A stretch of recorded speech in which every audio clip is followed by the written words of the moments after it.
Assalamualaikum warahmatullahi wabarakatuh. Kaifa halukum jami'an? Okey, apa khabar iman kamu ketika berada di rumah? Macam mana adab kamu dengan ibu bapa? Masih terjaga atau tidak? Ataupun ada membuat kesalahan, lebih kita sedar 95% terus minta maaf pada mak ayah awak. Ucapkan terima kasih setiap hari-hari walaupun mak awak membuat perkara yang sama. Contohnya sediakan sarapan, katakan mesti ucapkan terima kasih kepada mak awak. Macam mana bercakap, la in syakartum la azidannakum. Sesungguhnya apabila manusia itu bersyukur kepada Allah, Allah akan gandakan lagi dia punya rezeki. Bukti kita bersyukur kepada Allah, kita bersyukur, kita berterima kasih sesama manusia. Itu tanda kita bersyukur kepada Allah Subhanahu Wa Taala di atas rezeki apa yang Allah bagi. Okey, baiklah. Untuk minggu ni tema Asmaul Husna Al-Qabid dengan Al-Basit. Al-Qabid iaitu Allah yang menyempitkan. Macam mana Mak Maraihan ceritakan, Mak Maraihan pun ada terangkan tentang Al-Qabid dan Al-Basit. Al-Qabid ni Allah yang maha menyempitkan supaya kita sedar tentang kebesaran Allah tu. Jadi Allah berhak memberikan kita teguran lakukan semua tu. Sebab apa? Allah sayang kita. Jadi Allah, kasih sayang Allah tu apabila Allah menyayangi seorang hamba itu akan diuji sehingga dia sedar tentang kekuasaan Tuhannya dan kembali kepadanya semua tu. Jadi Al-Basit pula maha meluaskan, dan setelah Allah menyempitkan, setelah Allah menguji kita, setelah itu Allah memberikan keluasan, memberikan penyelesaian di dalam ujian yang Allah hadapi. InsyaAllah Allah itu sentiasa bersama orang yang sabar. Okay, baiklah, untuk minggu ni Mu'alimah akan bercerita sirah. Sehari Khamis ada slot sirah bersama Mu'alimah kan. Minggu ni Mu'alimah akan menceritakan tentang seorang sahabat Nabi Muhammad sallallahu alaihi wasallam yang bernama Asim bin Thabit. Asim bin Thabit yang terkenal kisahnya berkenaan mayatnya yang terpelihara, yang dipelihara oleh Allah Subhanahu Wa Taala di atas doanya sendiri. Asim bin Thabit merupakan seorang sahabat yang gagah dan mempunyai keazaman yang tinggi. Sebelum bermulanya peperangan Uhud, Nabi Muhammad sallallahu alaihi wasallam telah bertanya kepada semua tentera muslimin, bagaimanakah kamu akan berperang kelak? Maksud Rasulullah SAW bertanya kepada sahabat, macam mana persediaan mereka menghadapi musuh? Thabit telah tampil seraya berkata, apabila musuh telah hampir 100 kaki, maka panahlah yang paling sesuai digunakan. Apabila mereka lebih tentulah lebing yang akan berperanan menghancurkan mereka. Jika jarak telah menjadi lebih dekat selepas itu, hanya pedang yang akan menyelesaikan mereka. Mendengar kata-katanya itu yang bersemangat, Nabi Muhammad SAW berkata, sesiapa yang ingin berjuang, maka hendaklah dia mencontohi Asim bin Thabit.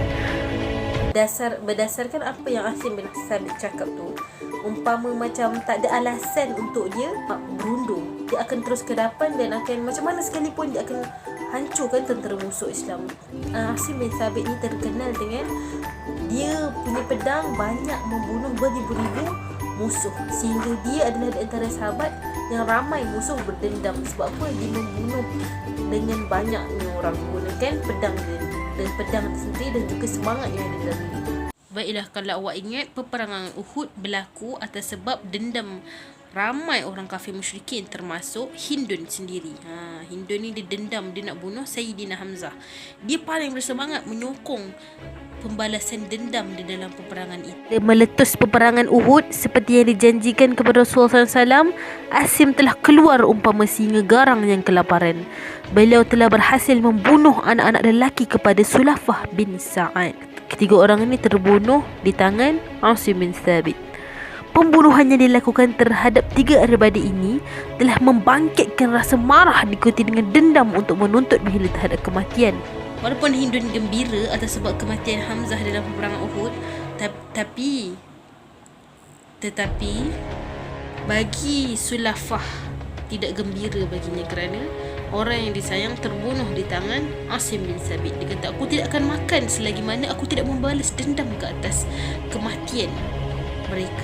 Dari sudut muslimin pula, Kaum muslimin sangat berbangga dengan Asim bin Sabit, sangat menghormatinya. Mereka tidak pernah kecewa di atas kekalahan mereka di perang Uhud. Mereka balik tu mereka memberi semangat antara satu sama lain. Dan menyebut-nyebut nama Asim bin Sabit kerana telah membunuh banyak tentera kaum musyrikin. Walaupun orang Islam menerima kekalahan, tapi mereka yakin pasti ada hikmah di sebaliknya. Sebab mereka tak bersedih kerana yang syahid, yang mati dalam peperangan Uhud itu semuanya mati syahid. Di satu hari itu Rasulullah SAW mengarahkan Asim bin Thabit mengetuai kumpulan bersama 6 orang tentera Islam melakukan misi penting tentera muslimin. Jadi tak ramai time ni. Dalam perjalanan tu tiba-tiba dikepung oleh kaum musyrikin yang bernama Huzail. Masa ni hati mereka insya-Allah masa tu memang menetapkan pengharapan hanya kepada Allah Subhanahu Wa Taala. Huzail ni kata, kalau engkau berserah diri, kami akan menjanjikan keamanan kepada kamu. Tetapi jika engkau enggan, kami akan mencetuskan peperangan. Asim ni teringat berita berkenaan kepala dia ni diletakkan harga yang mahal tu sampai ke telinga dia. Dia tahu berkenaan tu. Dia fikir, kalau aku syahid ni kat sini, mesti dia punya kepala akan diserahkan kepada Sulafah. Lepas tu dia terus berdoa kepada Allah Subhanahu Wa Taala. Dalam keadaan macam ni, masih meletakkan Allah pengharapan yang pertama untuk dia. Setelah itu beliau berdoa terakhir sebelum berlakunya pertempuran. Ya Allah, sesungguhnya aku ini mempertahankan agamamu dan memperjuangkannya. Maka peliharalah tubuhku dan tulangku, dan janganlah engkau izinkan keduanya dikuasai oleh mereka. Di dalam ketika doa tu, dia teringat dengan kematian Sayyidina Hamzah. Macam mana Hindun perlakukan dengan mayat Sayyidina Hamzah.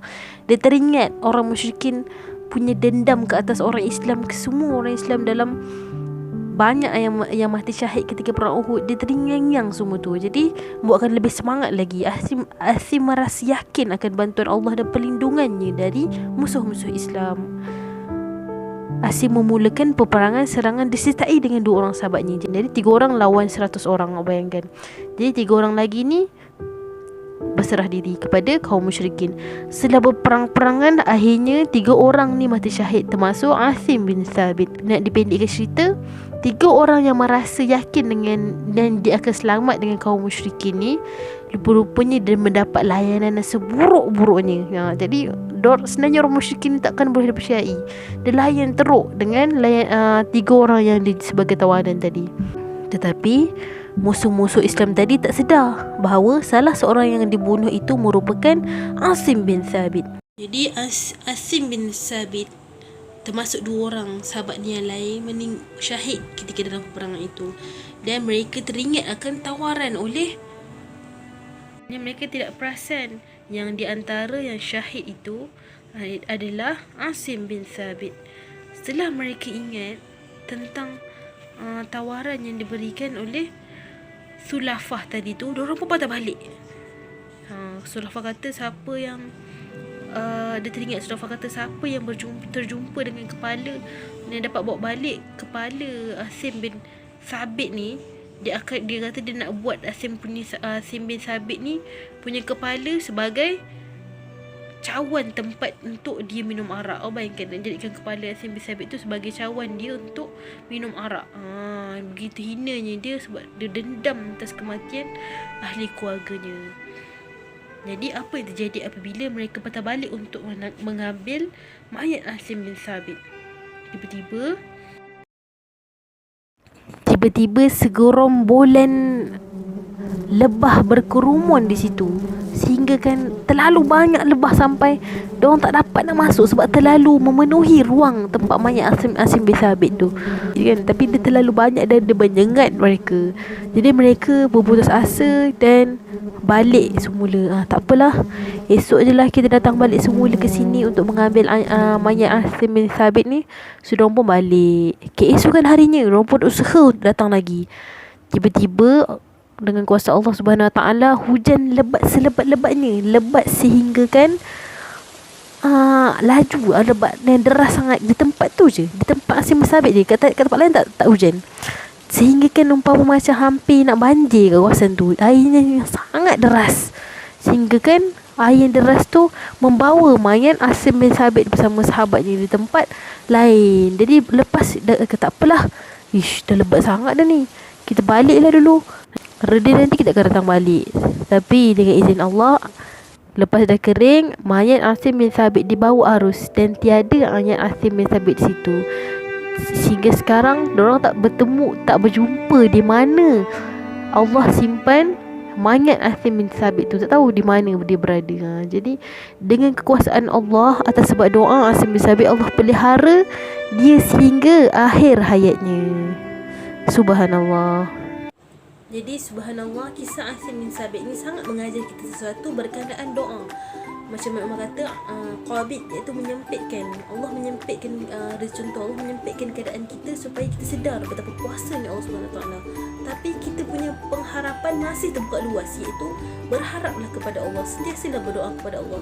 When the time get hard, bila keadaan tu jadi susah bagi kita, jadi sempit, susah tak ada jalan keluar, masih ada harapan lagi, iaitu senjata orang beriman adalah berdoa kepada Allah Subhanahu Wa Taala. Jadi Umar cakap, sentiasalah berharap kepada Allah walau macam mana keadaan sekalipun. Jadi bila kita berharap kepada Allah, Allah sentiasa membuka jalan untuk hamba-hambanya yang sentiasa mengharapkan doa kepada Allah. Baiklah, setakat itu saja. Banyak kisah-kisah lagi para sahabat yang boleh kita ambil sebagai satu motivasi untuk kita, untuk menjadi contoh untuk kita menjadi orang Islam yang terbaik di sisi Allah Subhanahu Wa Taala. Baiklah, sebelum akhiri kemudian sekiranya ni, nasihatkan, mengharapkan awak di rumah, tolong mak ayah, jaga adab awak, sentiasa berdoa supaya apa yang berlaku sekarang ni dikurangkan, dan kita ni dipelihara, ahli keluarga awak dipelihara oleh Allah Subhanahu Wa Taala dalam keadaan baik, dalam keadaan sihat walaupun berada di rumah. Amin ya rabbal alamin. Okay, kita sentiasa berdoa sesama antara kita. Okay, itu saja. Assalamualaikum warahmatullahi wabarakatuh.